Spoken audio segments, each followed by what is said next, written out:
पण तो इतिहास राहिला बाजूला. मुळात आपल्या इथलीच लोक हा इतिहास विद्रूप करण्याचं लाजिरवाणं काम करत आहेत. हे दुर्दैव आहे. अतिक्रमण लवकरात लवकर हटवून आपल्या विशाळगडाचा दैदिप्यमान इतिहास जगासमोर आणण्याचं काम आपण सर्वांनी मिळून करायचं. पण काही संस्था आजही या विषयामध्ये पडू इच्छित नाहीत, कारण की अनेकांना वाटते हा विषय धर्माचा आहे, हा विषय जातीचा आहे. जय जिजाऊ, जय शिवराय, जय शंभूराज. नमस्कार मित्रांनो, मी प्रवीण पांढरे आपलं पुन्हा एकदा स्वागत करतो आपल्या युगंधर फिल्म प्रोडक्शन या यूट्यूब चॅनलमध्ये. मित्रांनो, आजचा विषय आहे विशाळगड अतिक्रमणासंदर्भातला.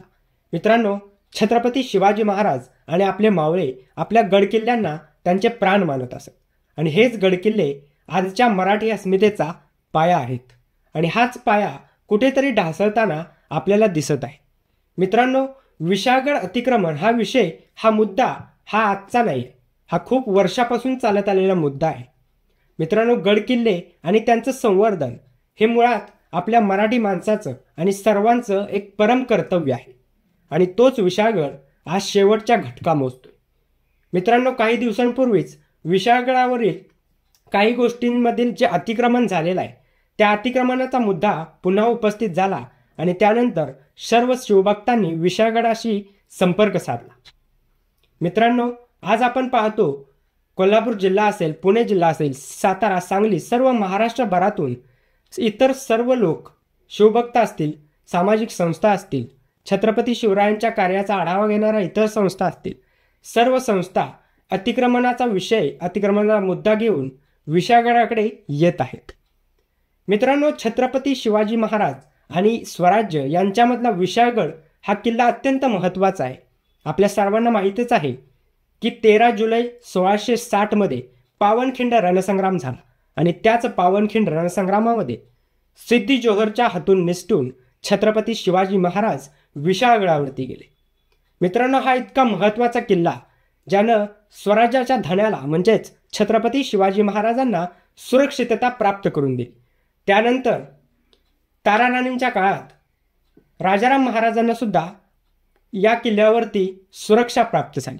त्यानंतर छत्रपती संभाजी महाराजांच्या मृत्यूपूर्वीचे काही दिवस त्यांना विशाळगडाचा आसरा लाभला आणि हा इतका जाज्वल्य आणि मराठी अस्मिता जपणारा इतिहास आज कुठेतरी मागे पडत आहे. मित्रांनो, यासाठी आपण सर्वांनी आवाज उठवणं गरजेचं आहे. प्रत्येकजण या विशाळगडाच्या मातीशी, विशाळगडाच्या नात्याशी जोडलेला आहे. आपण शाहूवाडी तालुका असेल, कोल्हापूर जिल्हा असेल, वेगवेगळ्या संस्थांनी हा मुद्दा उपस्थित करून खूप चांगल्या पद्धतीनं शांततेच्या मार्गानं आपलं आंदोलन सुरू केलं. मित्रांनो, आज आपण पाहतो की गडावरती गेल्यानंतर कुठलं सुशोभीकरण असेल किंवा इतर कोणतंही डागडुजीचं काम असेल ते करण्यासाठी आपल्याला खूप सूचना किंवा सूचनांचं पालन करावं लागतं आणि आज त्याच विशाळगडावरील अतिक्रमण हा मुद्दा खूप मोठा झालेला आहे. मित्रांनो, आपण विशाळगडावर गेल्यानंतर आपल्याला जाणवेल की कुठंही इतिहासाची माहिती देणारे फलक नाही आहेत, कुठंही ज्या ऐतिहासिक वास्तू आहेत त्यांचं संवर्धन केलेलं आपल्याला दिसत नाही. मुळात हा मुद्दा सुरू होतो हा इतिहासाच्या उगमापासून. मित्रांनो, आपण या भारताचे, या महाराष्ट्राचे, या स्वराज्याचे नागरिक म्हणून हा इतिहास जगासमोर मांडणं गरजेचं आहे. पण तो इतिहास राहिला बाजूला. मुळात आपल्या इथलीच लोक हा इतिहास विद्रूप करण्याचं लाजिरवाणं काम करत आहेत. हे दुर्दैव आहे. आपल्या महाराष्ट्राचं म्हणता येईल, आपल्या मराठी अस्मितेचं म्हणता येईल. मित्रांनो, छत्रपती शिवाजी महाराज आणि विशाळगड हे नातं आपल्याला प्रत्येकाशी, आपल्या शिवभक्तांच्या हृदयाशी जोडलेलं आहे आणि हा इतिहास कुठेतरी विद्रूप केला जातोय, हा इतिहास कुठेतरी झाकला जातोय, याचं वाईट वाटते. मित्रांनो, आज शाहूवाडी तालुक्यातील असेल किंवा कोल्हापूर जिल्ह्यातील असेल, अनेक संस्थांनी यामध्ये पुढाकार घेतला, पण अनेक नागरिक आजही या विशाळगड अतिक्रमणाच्या मुद्द्याबद्दल जाणून घेण्यास नकार देत आहेत. कुठेतरी मराठी अस्मिता मागे पडत चाललेली. मित्रांनो, अनेक माध्यमातून विशाळगड अतिक्रमणाचा मुद्दा आपण उपस्थित केला. सोशल मीडिया असेल, पॉडकास्ट असतील, मुलाखती असतील, इतिहास अभ्यासकांनी मांडलेली मतं असतील, त्या माध्यमातून हा मुद्दा अनेक लोकांपर्यंत पोहोचणं गरजेचं आहे आणि हे अतिक्रमण लवकरात लवकर हटवणं गरजेचं आहे. आणि याच माध्यमातून मी सांगू इच्छितोय की हे अतिक्रमण लवकरात लवकर हटवून आपल्या विशाळगडाचा दैदिप्यमान इतिहास जगासमोर आणण्याचं काम आपण सर्वांनी मिळून करायचं आहे। यासाठी शाहूवाडी तालुका असेल, मलकापूर असेल, येथील विविध संस्था कार्य करतच आहेत, त्यांचं कौतुकच आहे। पण काही संस्था आजही या विषयामध्ये पडू इच्छित नाहीत, कारण की अनेकांना वाटते हा विषय धर्माचा आहे, हा विषय जातीचा आहे। पण मला वाटतं की हा विषय कुठल्याही विशिष्ट धर्माचा नसून, कुठल्याही विशिष्ट जातीचा नसून, हा विषय आहे आपल्या सर्वांच्या मराठी असल्याचा। जे महाराष्ट्रातली मराठी लोक आहेत, अनेक जाती धर्माचे लोक एकत्र आहेत, यांचा सर्वांचा हा विषय आहे।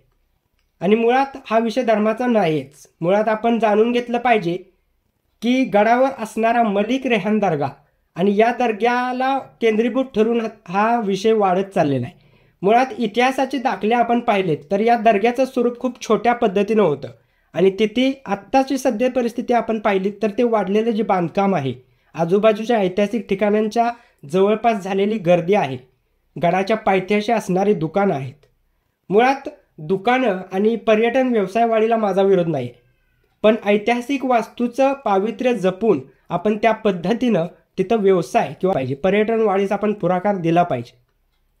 मित्रांनो, इतिहासाचा प्रसार हा आपल्या माध्यमातून होण्यासाठी पर्यटन गरजेचं आहेच, पण ऐतिहासिक वास्तू असतील, इतिहासात जपणाऱ्या काही गोष्टी असतील, यांना धक्का पोहोचवून कुठंतरी आपला इतिहास आपण मागे पाडतोय असं मला वाटते।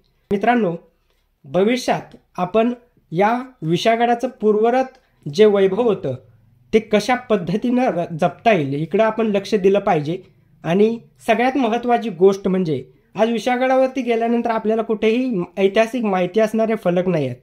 जी माहिती ऐकिवात आहे तेवढीच आपल्याला उपलब्ध आहे। या माध्यमातून मी सांगू इच्छितोय की अनेक इतिहास अभ्यासकांनी विशाळगडाचा पूर्वरत अभ्यास करून हा इतिहास जास्तीत जास्त सखोल पद्धतीनं आणि ऑथेंटिक पद्धतीनं आपल्या जगासमोर, आपल्या लोकांसमोर आणणं गरजेचं आहे।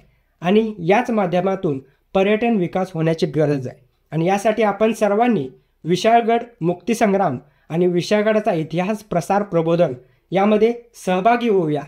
आणि या व्हिडिओच्या माध्यमातून मी शेवटी हेच सांगू इच्छितोय की विशाळगड हा मुक्त झालाच पाहिजे। विशाळगडावर अतिक्रमण जे अवैध अतिक्रमण आहे ते हटलं पाहिजे आणि विशाळगडाचं पूर्वरत स्वरूप आपल्या समोर आलं पाहिजे। धन्यवाद।